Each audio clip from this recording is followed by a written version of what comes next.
आप सभी को science cube for YouTube channel पे स्वागत है।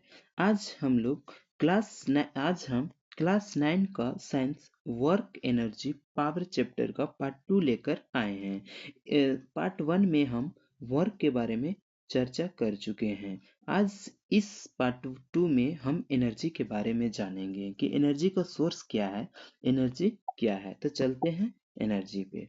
Energy, sun is the biggest source of energy. हम लोग जानते हैं कि जो सन है, सन अर्थ पे, हमारा अर्थ पे जो सन है, ये एनर्जी का बिगेस्ट सोर्स है। क्यों? क्योंकि जितना भी ग्रीन प्लांट है वो सभी फोटोसिंथेसिस किसके प्रेजेंस में करते हैं? सनलाइट के प्रेजेंस में, और उससे उनको एनर्जी मिलता है। इवन जितना भी लिविंग थिंग्स है वो सभी के लिए एनर्जी का काम कौन करता है? Sun. Energy also get from the nuclei atom. Atom के न्यूक्लियाई से भी, न्यूक्लियस से भी क्या चीज मिलता है हमको? Energy. Energy also get from interior of the earth. Earth के अगर हम इंटीरियर की बात करें तो वहां से भी हमको एनर्जी मिलता है। कैसे? तो एनर्जी के सबसे हम लोवेस्ट कोर के सबसे निचले कोर पे जाएं तो वहां पे देखेंगे मेटल हो या नॉन मेटल, सभी लिक्विड फॉर्म में होते हैं। कौन सा स्टेट में होते हैं? लिक्विड। इसका कारण है कि वहां पे टेम्परेचर बहुत हाई होता है। वहां पे टेम्परेचर हाई होता है, तो टेम्परेचर हाई होने के कारण, हीट होने के कारण कौन सा एनर्जी? हीट एनर्जी होता है। अच्छा, उसके बाद देखते हैं एनर्जी किसको बोलेंगे। The the capacity of doing work is known as energy. अच्छा, कार्य करने की क्षमता को, यानी कि मतलब जितना कैपेसिटी है उसी को हम क्या बोल रहे हैं? एनर्जी। कैसे? तो इसको देखते हैं, इसको समझते हैं। जैसे एक पॉइंट ए लिए, एक पॉइंट बी लिए। ए से बी हमको जाना है। हम बाइक का इस्तेमाल कर रहे हैं, बाइक से ए तक बी जा रहे हैं। यार इसका जो डिस्टेंस है मान के चलो 20 किलोमीटर है। 20 किलोमीटर है और इसको जाने के लिए, बाइक से जाने के लिए 1 लीटर फ्यूल इसमें मतलब जरूरत लग रहा है। अब 1 लीटर हमको जरूरत लग रहा है। ए से बी हम पहुंचे, अब बी से आगे नहीं पहुंच पाएंगे, नहीं जा पाएंगे। क्यों नहीं जा पाएंगे? क्योंकि बी के बाद मेरा जो फ्यूल है वो खत्म हो गया, उसके बाद नहीं जा पाएंगे। क्योंकि बी के पास एक 1 लीटर से पेट्रोल फ्यूल से जितना एनर्जी मिला, उस एनर्जी का यूज कर लिया ए और बी डिस्टेंस कवर करने में। अब उसके आगे नहीं जा सकता है। इसी का मतलब, इसका ये इतना कैपेसिटी था कि ए से बी तक 1 लीटर फ्यूल में चल जाएगा। तो जो हमारा कैपेसिटी रहेगा उसी को हम जो हमारा वर्क करने का कैपेसिटी रहेगा उसी को क्या बोल रहे हैं? Energy. Energy possess by a object is equal to work. अच्छा, कोई भी बॉडी है उसमें जो एनर्जी रहेगा वो इक्वल टू क्या होगा? वर्क। कैसे? देखते हैं। वही एग्जांपल, ए से बी हमको मान के चलो जाना है। यहाँ पे एक लड़का है जो साइकिल का इस्तेमाल कर रहा है। किसका? साइकिल का इस्तेमाल कर रहा है। साइकिल से ए से बी तक जा रहा है। अब उस लड़का के पास जब तक एनर्जी रहेगा तब तक जाएगा, और जहां पे खत्म हो जाएगा वहां से आगे नहीं बढ़ेगा। तो इसका मतलब हुआ कि उसके पास जितना एनर्जी था उतना ही क्या किया? वर्क किया।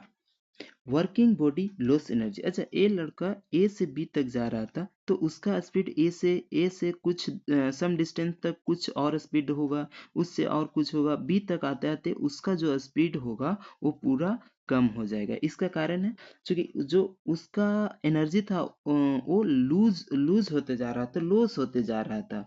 Body on which work is done gain energy. अच्छा, जो लड़का साइकिल चला रहा था वो जो लड़का साइकिल चला रहा था उसका एनर्जी किस में जा रहा था? साइकिल में। और वो साइकिल से क्या कर रहा था? ए बी का डिस्टेंस कवर कर रहा था। और इसका जो एस आई यूनिट होता है, ये क्या चीज होता है? जूल। अच्छा, पिछले क्लास में हम वर्क का भी देखे थे, क्या चीज एस आई यूनिट था? वहां भी जूल था, और इसका भी क्या हुआ? जूल। इसमें जो सबसे मेन पॉइंट है वो है फर्स्ट नंबर। फर्स्ट नंबर क्या चीज बोला? Energy possess by a object is equal to work. जितना उसके पास एनर्जी रहेगा उतना वो क्या करेगा? वर्क। यानी वर्क एनर्जी इक्वल टू क्या होगा? वर्क। अब इसको एनर्जी का फॉर्म देखते हैं, एनर्जी का टाइप्स देखते हैं। Form of energy, kinetic energy kinetic energy है। किनेटिक एनर्जी कैसे? तो जो ऑब्जेक्ट में, जो बॉडी में मोशन रहेगा, जो बॉडी में मोशन रहेगा उसके पास किनेटिक एनर्जी आएगा। पोटेंशियल एनर्जी, जैसे किनेटिक एनर्जी का बात करें तो जैसे एक क्रिकेटर है, एक बॉल को मारा और बॉल ये मोशन में है, तो इसके पास मोशन में होने के कारण कौन सा एनर्जी इसके पास? Kinetic energy. अच्छा, पोटेंशियल एनर्जी, एक तीर धनुष ले रहे हैं, तीर धनुष ये इसका जो रबड़ था ये सीधा था, लेकिन इसको हम जब स्ट्रेच किए तो एक पोजीशन में आया, तो इस पोजीशन के कारण इसके पास पोटेंशियल एनर्जी आया। अब इस एनर्जी का यूज कर कर हम कहीं पर निशाना लगाएंगे तो सटीक निशाना ट्रेवल करेगा और उसको जाकर हिट करेगा। अच्छा, अब इसके बाद हम देखते हैं heat energy. Heat energy heat energy आता कहाँ से? तो हीट एनर्जी जो फॉसिल फ्यूल है उसका बर्न करके भी आता है, जैसे पेट्रोल, डीजल ये सब बर्न होते हैं तो वहां से भी हीट मिलता है। और जो सन है, सन है उससे भी क्या मिलता है? Heat energy. अच्छा, केमिकल एनर्जी कहाँ से मिलता है? जैसे एक टॉर्च में हम लोग क्या चीज इस्तेमाल करते हैं? बैटरी सेल लगाते हैं। तो उस सेल में कौन सा एनर्जी होता है? Chemical energy. और केमिकल एनर्जी ही कन्वर्ट होता है किस में? इलेक्ट्रिकल एनर्जी में, जिससे फिर लाइट जलता है। इलेक्ट्रिकल एनर्जी, इलेक्ट्रिसिटी, इलेक्ट्रिक जितना भी बल्ब वगैरह जल रहा है वो कौन सा एनर्जी के कारण? इलेक्ट्रिसिटी, लाइट एनर्जी, लाइट से। साउंड एनर्जी, अच्छा, ये साउंड एनर्जी, कहीं हम लोग ऐसा देखे होंगे कि कहीं पे डीजे बज रहा है। क्या चीज बज रहा है? डीजे बज रहा है। तो जब डीजे बज रहा है, मान के चलो ये डीजे है, ये डीजे बज रहा है, इसके सामने हम एक शीशा का ग्लास रखें, ये ग्लास क्या होता है? ब्रेक कर जाता है, टूट जाता है। तो इसका कारण क्या चीज है? जो कि साउंड के कारण एक एनर्जी प्रोड्यूस है, sound, that is sound energy. और साउंड एनर्जी ही क्या करता है? इसको तोड़ देता है। न्यूक्लियर एनर्जी, न्यूक्लियस के कारण। वाइंड, जैसे कि ये सब वाइंड एनर्जी, वाइंड के कारण जैसे हम देखते हैं कि गुजरात हो गया या फिर राजस्थान हो गया, ये सब जगह में वाइंड टरबाइन लगाया जाता है, जिससे वाइंड एनर्जी का यूज करके क्या चीज प्रोड्यूस किया जाता है? इलेक्ट्रिसिटी। टिडल एनर्जी, जब समुद्र में बहुत बड़े बड़े लहरें आते हैं तो उससे प्रोड्यूस होता है कौन सा एनर्जी? Tidal energy. और भी बहुत सारे एनर्जी है, जैसे कि टरबाइन जैसे कि हो गया टरबाइन एनर्जी, और सब, मतलब बहुत सारा टाइप्स है इसका, लेकिन और उसका हम आगे चर्चा करेंगे। अब हम देखते हैं इसमें जो इस फॉर्म में जो हमको पढ़ना है, इसमें से जो ज़्यादा मेन है वो है किनेटिक एनर्जी और potential energy. Kinetic energy, potential energy, ये दोनों जिस बॉडी में होगा उसके पास मैकेनिकल एनर्जी होगा। इट मीन्स कि किनेटिक एनर्जी और प्लस पोटेंशियल एनर्जी, ये दोनों जब मिलेगा तो कौन सा एनर्जी मिलेगा? Potential energy.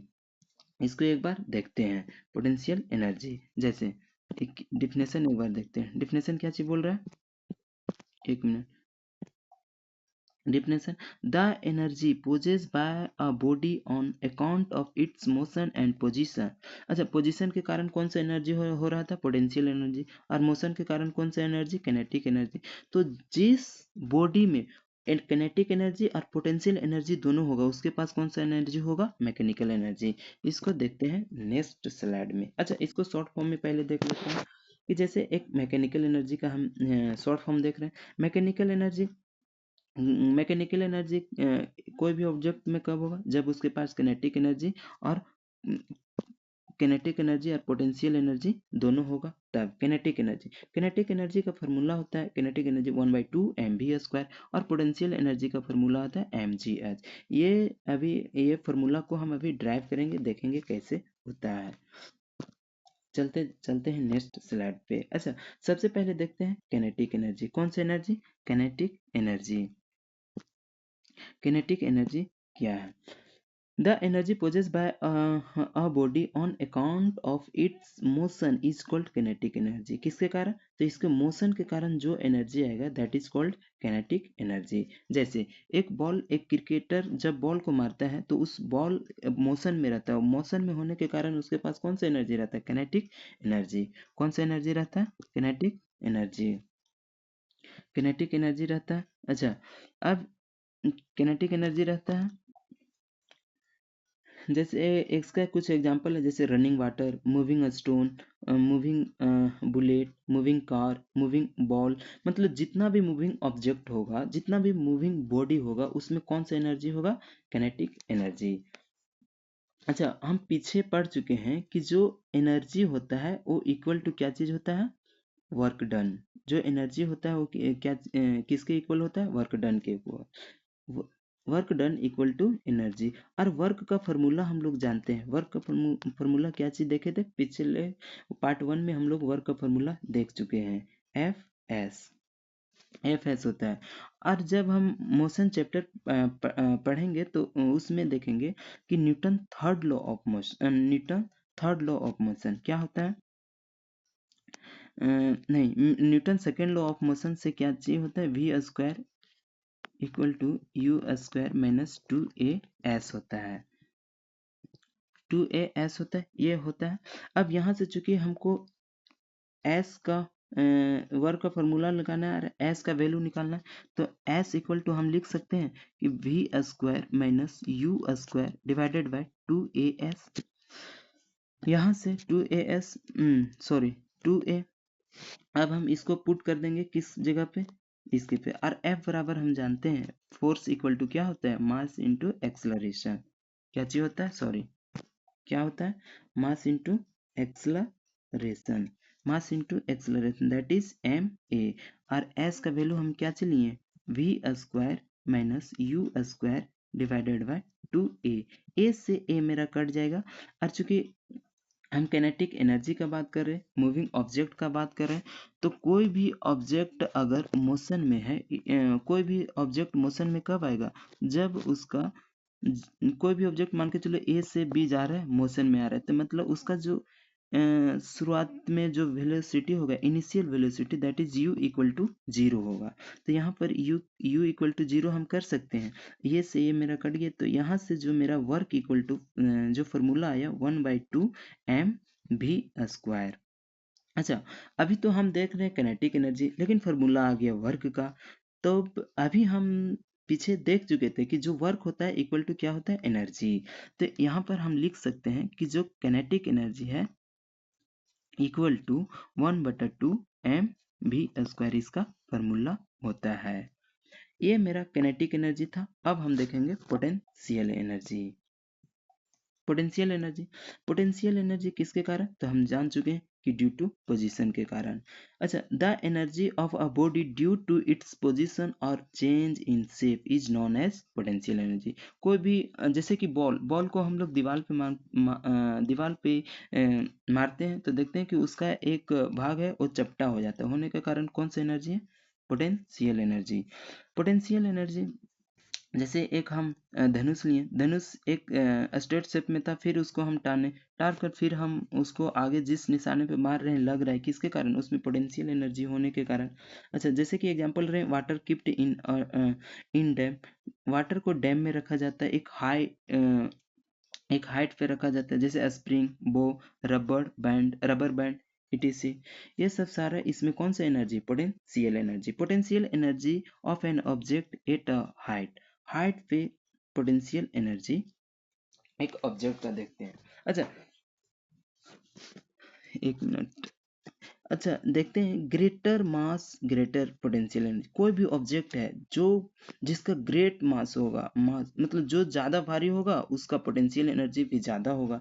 जो ग्रेट हाइट पे होगा उसका पोटेंशियल एनर्जी ग्रेट हाइट पे ही होगा। अच्छा, ग्रेट मास जिसका होगा उसका ग्रेट पोटेंशियल एनर्जी होगा। इट मीन्स यह हुआ कि potential energy is directly proportional to mass. और ग्रेट हाइट का मतलब हो गया कि potential energy directly proportional to height. Great stretch, जो जितना स्ट्रेच करेंगे, जैसे कि एक तीरधनुष था, इसको पूरा स्ट्रेच किए, तो इसको जितना स्ट्रेच करेंगे उतना स्पीड से आगे जाएगा, क्योंकि इसमें कौन सा एनर्जी होगा? पोटेंशियल एनर्जी होगा, ग्रेट पोटेंशियल एनर्जी। अच्छा, इसका फॉर्मूला क्या चीज होगा? इसका फॉर्मूला कैसे निकालेंगे? तो इसका भी फॉर्मूला वर्क का फॉर्मूला से निकलेगा, क्योंकि वर्क इक्वल टू हम लोग देख चुके हैं। अच्छा, सबसे पहले जानेंगे कि एनर्जी इक्वल टू क्या होता है? वर्क। वर्क का फॉर्मूला क्या चीज होता है? F S. एफ बराबर हम लोग जानते हैं क्या होता है? Mass into acceleration. चूंकि यहाँ पे पोटेंशियल एनर्जी आ रहा है किसके कारण, हाइट के कारण और पोजीशन के कारण। तो हाइट के कारण जहाँ पर भी हाइट मैटर आ गया तो वहाँ पर हाइट के कारण जो एक्सेलरेशन होता है वो होता है एक्सेलरेशन ड्यू टू ग्रेविटी। तो एम ए, तो यहाँ पर हमारा ए की जगह क्या चीज हो जाएगा, जी। ए बराबर एफ के जगह अब हम लिखेंगे क्या चीज, एम जी एस। अच्छा, एस को हम रिप्लेस कर सकते हैं एच से, क्योंकि जो हमारा डिस्प्लेसमेंट हो रहा है वो कितना हो रहा है, एच। तो work equal to m g h. तो हमारा work equal to m g h. और चूंकि वर्क इक्वल टू क्या होता है, किनेटिक एनर्जी, इसलिए नहीं, वर्क इक्वल टू क्या हो रहा है, energy, that is potential energy equal to क्या हो जाएगा, एम जी एच। और जब ये पोटेंशियल एनर्जी और जब ये पोटेंशियल एनर्जी और कैनेटिक एनर्जी ये दोनों मिलेगा तो यही क्या चीज कहला रहा है, मैकेनिकल एनर्जी। कौन सी एनर्जी, मैकेनिकल एनर्जी। आज हम यहीं तक देखेंगे, इसके बाद हम नेक्स्ट वीडियो में पार्ट 3 लेकर आएंगे, उसमें हम और भी चीजें जानेंगे। Thank you all, subscribe this YouTube channel, that is SenseQ4. Thank you.